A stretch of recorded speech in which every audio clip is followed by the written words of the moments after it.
সিরাতে মুস্তাকিম কাকে বলে?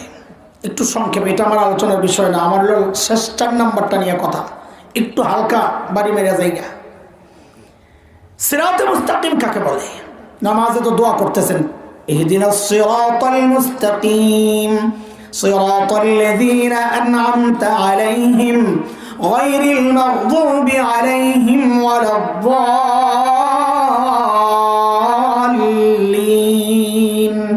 পড়েন না? সিরাতে মুস্তাকিম দেখাও। সিরাতে মুস্তাকিম কি কি চাইতেছেন আল্লাহর কাছে আপনি? অনেক ব্যাখ্যা আছে, আজকে একটা ব্যাখ্যা দিয়ে শুধু। সিরাতে মুস্তাকিম কোন কোন মুহাক্কিক বলেছেন, সিরাতে মুস্তাকিম হচ্ছে বাড়াবাড়ি আর ছাড়াছাড়ি মুক্ত রাস্তার মাঝামাঝি। বলেন, বাড়াবাড়ি আর ছাড়াছাড়ির মাঝখানেরটা। একটা উদাহরণ দিই তাহলে বুঝবেন। ধরেন ইমাম মানার ক্ষেত্রে একটা আছে বাড়াবাড়ি আর একটা আছে ছাড়াছাড়ি। বাড়াবাড়ি কারা করে?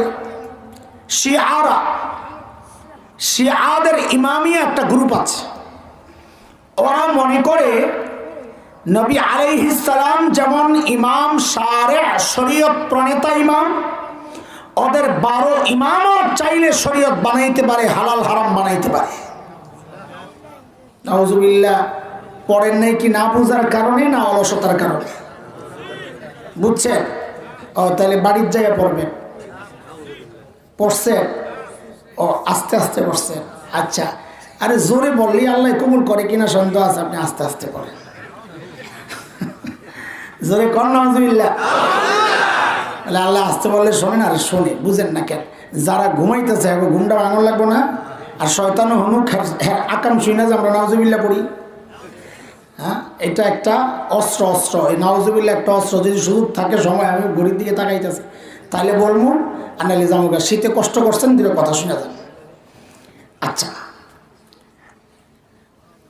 হ্যাঁ ঘড়ি লাগাইছে, সুবিধা আমগো। খেয়াল করেন, সিরাতে মুস্তাকিম হচ্ছে বাড়াবাড়ি আর ছাড়াছাড়ি মুক্ত। তো ইমাম মানার ক্ষেত্রে বাড়াবাড়ি করে শিয়ারা। ওরা 12 ইমামকে নবীর মর্যাদা দেয়, নাউজুবিল্লাহ। ছাড়াছাড়ি করে আমাদের দেশের গায়রি মুকাল্লিদ লা মাযহাবি আহলে হাদিস নামে যারা নিজেদেরকে পরিচিত করে, ওরা ছাড়াছাড়ি কোন ইমামই মানে না। আল্লাহ রাসূল ছাড়া কিচ্ছু মানি না, কোরআন হাদিস ছাড়া কিচ্ছু মানি না। আছে না নাই?